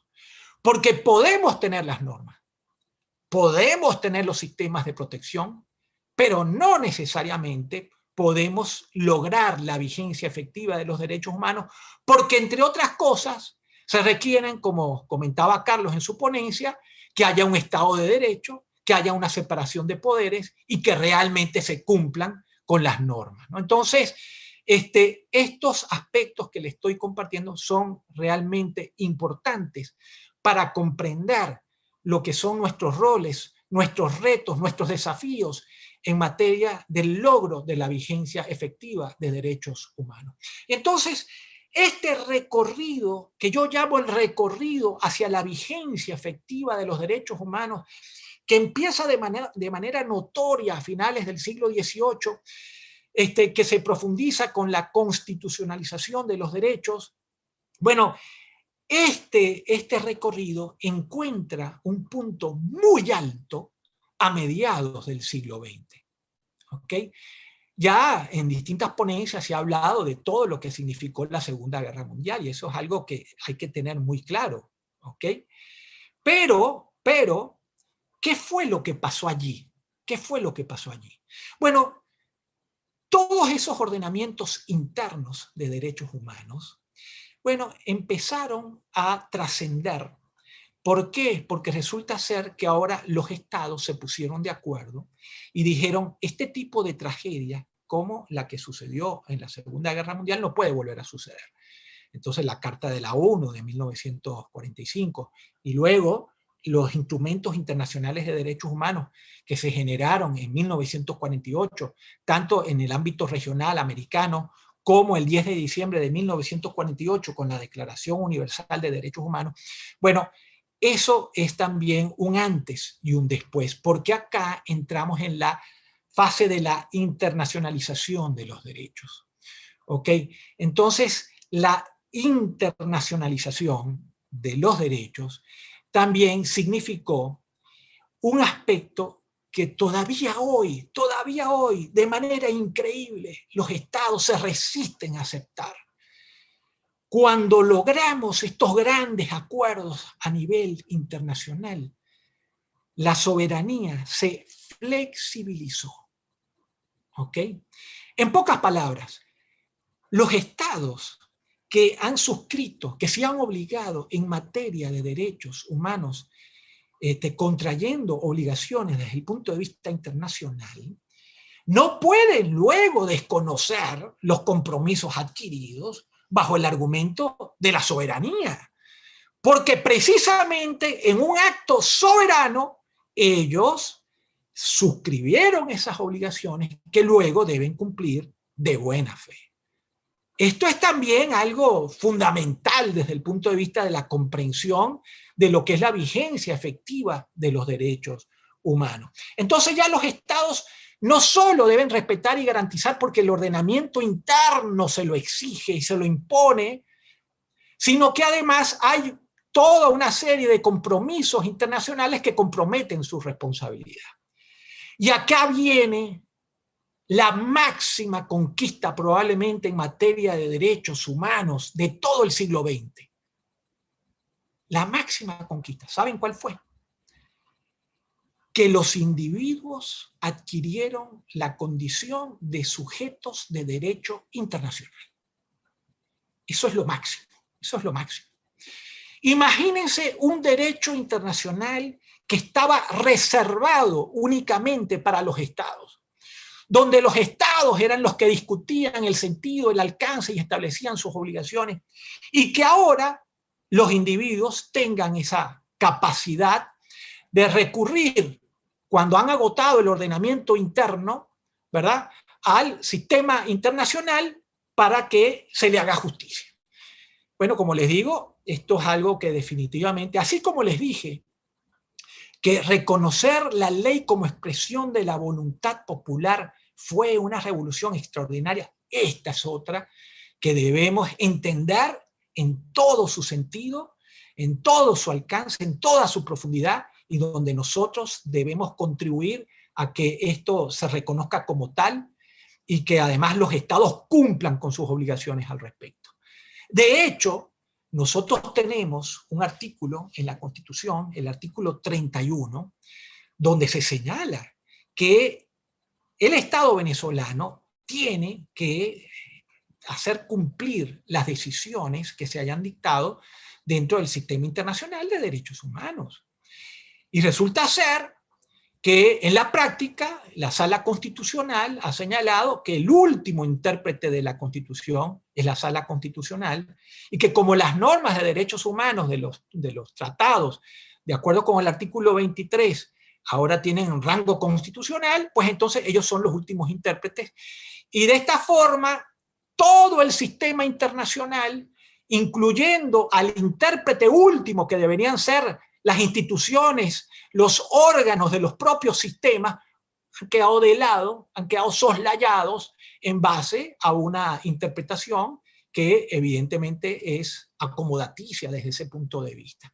Entonces, los estados tienen que aceptar sus compromisos asumidos en el marco de tratados internacionales. Porque hay que tener muy claro que toda esa fase de declaraciones que, digamos, fueron reflejo de un paso lento hacia la cristalización, hacia el reconocimiento en el ordenamiento jurídico de manera vinculante, de las declaraciones pasamos a los tratados.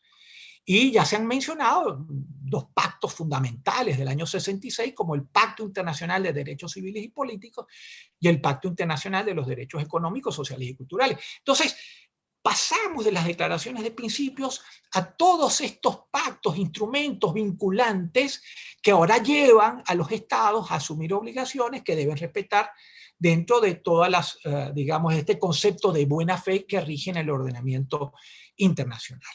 Entonces, aquí voy cerrando este recorrido que va orientado hacia la vigencia efectiva de los derechos humanos, y fíjense cómo las normas, ¿verdad?, han venido acompañadas con sistemas internacionales de protección, además de los que estaban en los ordenamientos internos, pero que todavía tenemos como tarea pendiente la vigencia efectiva. ¿Y cómo vamos a lograr la vigencia efectiva?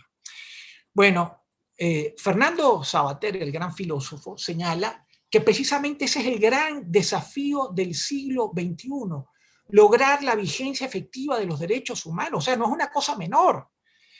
Porque si nosotros tenemos las normas y tenemos los sistemas, pero por ejemplo no hay la voluntad política, no hay la independencia para aplicar estas normas, pues no hacemos nada. ¿Qué pasa si de repente los funcionarios, por temor, por proteger de repente su cargo, se apartan de lo que es la vigencia efectiva de los derechos humanos y de alguna manera simplemente están cuidando lo que es su sustento diario? Estamos hablando de situaciones muy complejas, muy difíciles. Entonces, eso es parte de las cosas que nosotros tenemos y que debemos reconocer. Y esto me lleva al círculo virtuoso de los derechos humanos. El círculo virtuoso no es otra cosa que entender que para lograr llegar a la vivencia de los derechos humanos, incluyendo la posibilidad de colocar hasta en riesgo nuestra integridad física, nuestra salud y hasta nuestra vida, eso no es una cosa de un día para otro.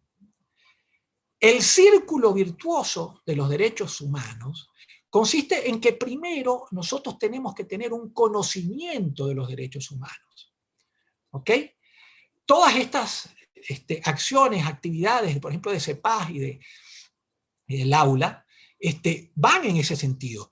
Generar conocimiento, pero más allá del conocimiento, estas instituciones que están organizando estas actividades también están promoviendo la vigencia efectiva de los derechos humanos.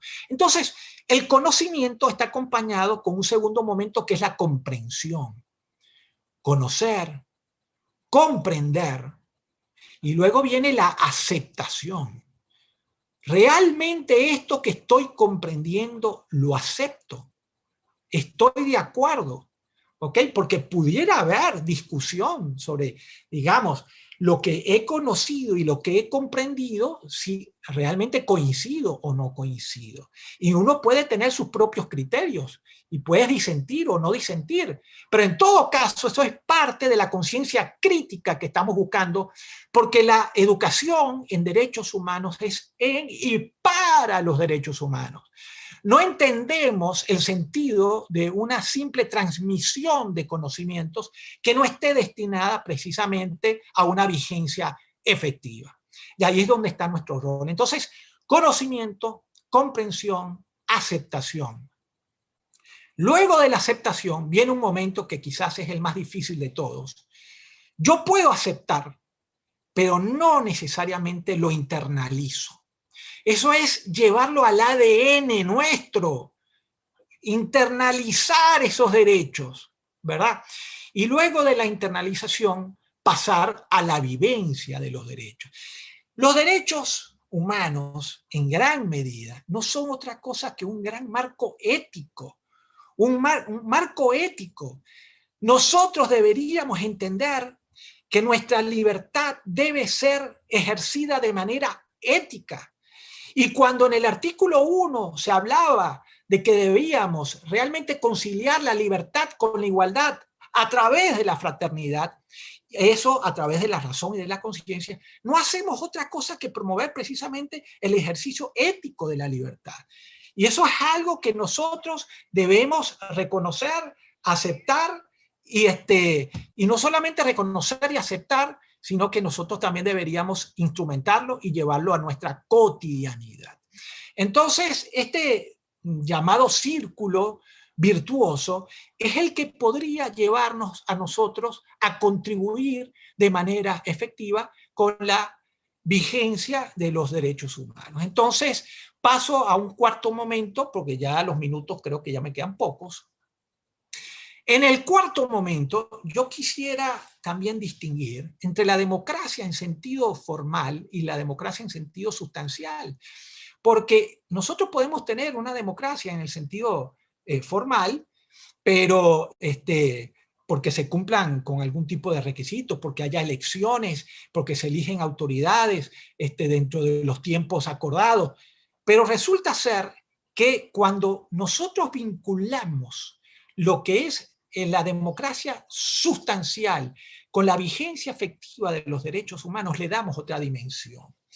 Y realmente le damos una connotación a los derechos humanos que nos permitiría precisamente lograr alcanzar los grandes propósitos que tenemos reflejados tanto a nivel de los ordenamientos internos constitucionales como a nivel internacional con los distintos instrumentos que existen.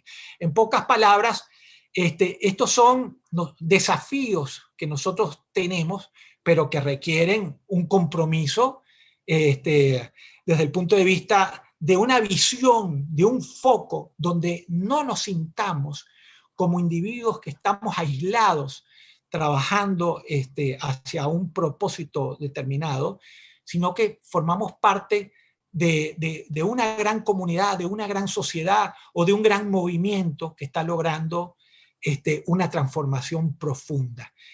Nosotros promovemos un derecho con conciencia, un derecho con conciencia. Y realmente creo que aquí es muy importante tener presente aquella historia de un individuo que pasa frente a un edificio en construcción y ve a dos obreros que están colocando ladrillos. Y le pregunta al primero, ¿y usted qué está haciendo? Y el primer obrero, de mal humor, le dice, ¿no lo ve? Estoy colocando ladrillos. No se me ofenda, no se me ofenda. Y va al segundo y le pregunta, ¿y usted qué está haciendo? Y con una sonrisa le dice, estoy ayudando a construir una catedral. Esto, desde el punto de vista simbólico, es algo maravilloso, maravilloso, porque precisamente hacia allá debemos ir. Nuestra catedral es la vigencia efectiva de los derechos humanos. Y cada uno de nosotros puede significar la diferencia desde el punto de vista de cambiar la realidad de nuestro entorno inmediato y luego, a partir del entorno inmediato, vienen los grandes cambios. Como decía un proverbio chino, si hay luz en el alma, habrá belleza en la persona. Si hay belleza en la persona, habrá armonía en el hogar. Si hay armonía en el hogar, habrá orden en la nación, y si hay orden en la nación, habrá paz en el mundo.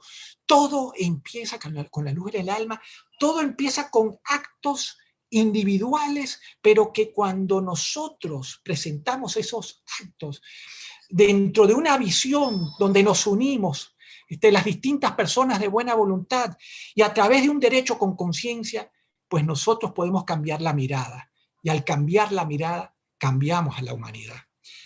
Y ahora, cerrando, voy a referirme al tema de la participación.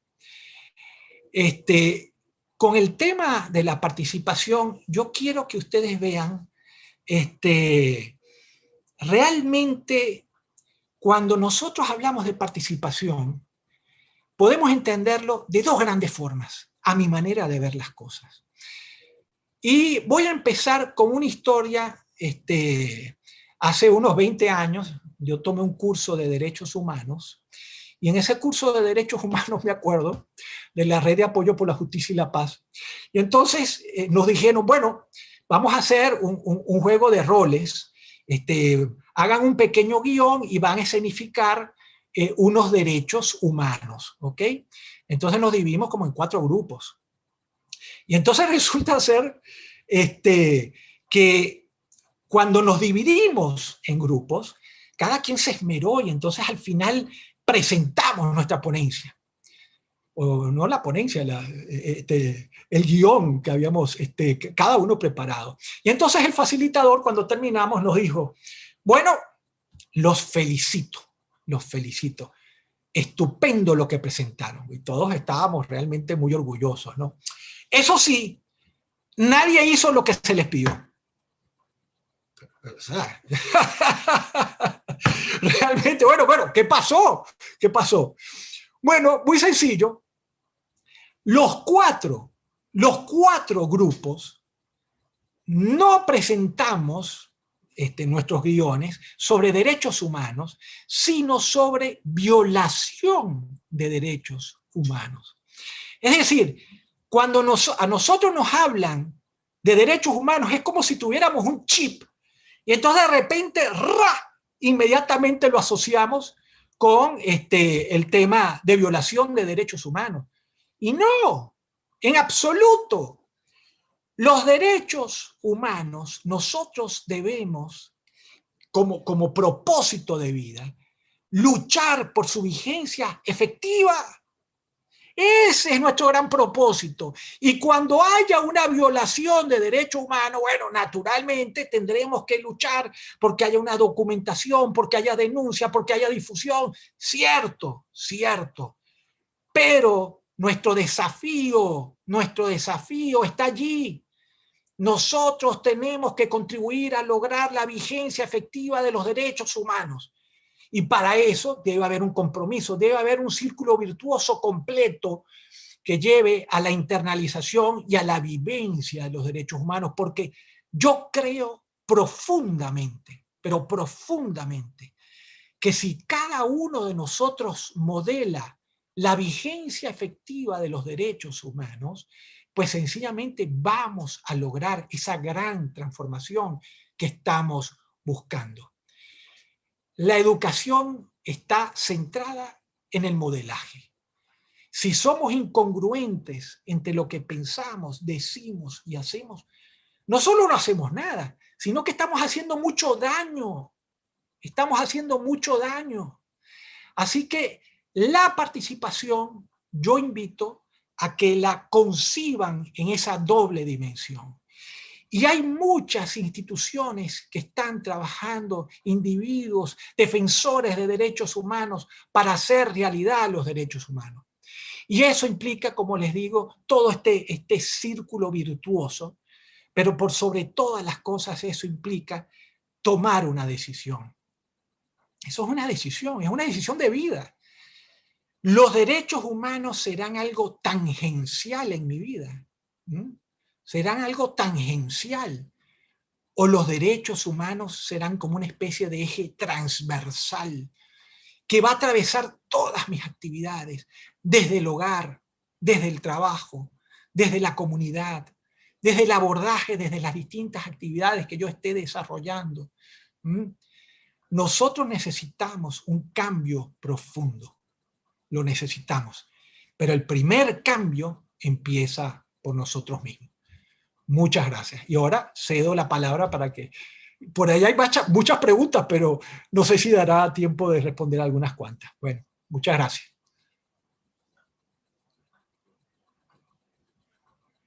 Gracias, profesor José Bernardo.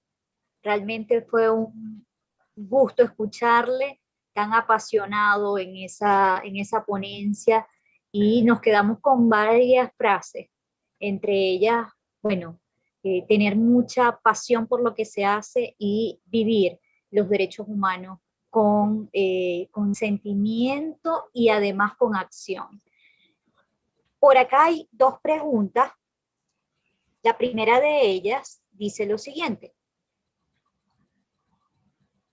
¿considera que en el supuesto de tratados que deban ser aplicados de manera preferente estaríamos frente a normas supraconstitucionales? Y la segunda, que si puede repetir el nombre de la película. Ok, cómo no, con mucho gusto. El artículo 23 de la Constitución, que es un artículo clave, porque precisamente es el artículo donde estos instrumentos internacionales de derechos humanos suscritos y ratificados por Venezuela, algunos lo consideran con rango supraconstitucional, ¿okay? Que están por encima de la Constitución. Es una controversia. En realidad, la norma lo que da a entender es que deben prevalecer los derechos humanos, y si naturalmente en este caso hubiese digamos, una discordancia, y en definitiva se aplica la prevalencia de los derechos humanos, entonces hay quienes, y yo me anoto con esa tendencia, hay quienes reconocen que habría una supraconstitucionalidad, ¿no? Es válido, es pertinente, aunque observo que hay algunas diferencias sobre el punto, ¿no? En cuanto a la película, les había comentado, se llama Erin Brockovich, está basada en una historia de la vida real, y realmente nosotros la hemos utilizado en talleres para cineforos. Creo que es muy importante, y sobre todo porque tiene que ver mucho con el tema de la interdependencia de los derechos humanos. Adelante. Profesor, llega una última pregunta. Dice, ¿cree usted que estamos en el momento crucial o cumbre en que se hace necesario transmitir conocimiento sobre derechos humanos a los pueblos para convertirlos en ciudadanos capaces de reclamar sus derechos de una manera objetiva, sin inclinación política? Yo les diría, como mensaje final, es muy importante empoderarnos. Es muy importante, ¿ok? Es decir, en la medida que nos empoderemos de los derechos, podemos exigir.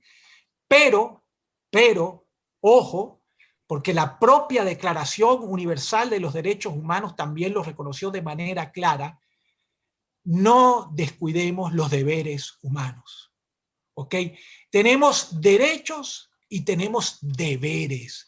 Y ese deber tiene que ver con nuestra responsabilidad. Mi respeto a los derechos humanos es clave. Los derechos terminan donde empiezan los derechos de los demás. ¿Qué pasa si yo, de una manera arbitraria, irrespeto los derechos de los demás? Por lo tanto, debemos empezar por nosotros mismos, ¿no? Entonces, sí, ese punto es clave. Empoderarse para exigir, pero sin descuidar que nosotros también tenemos unos deberes que asumir.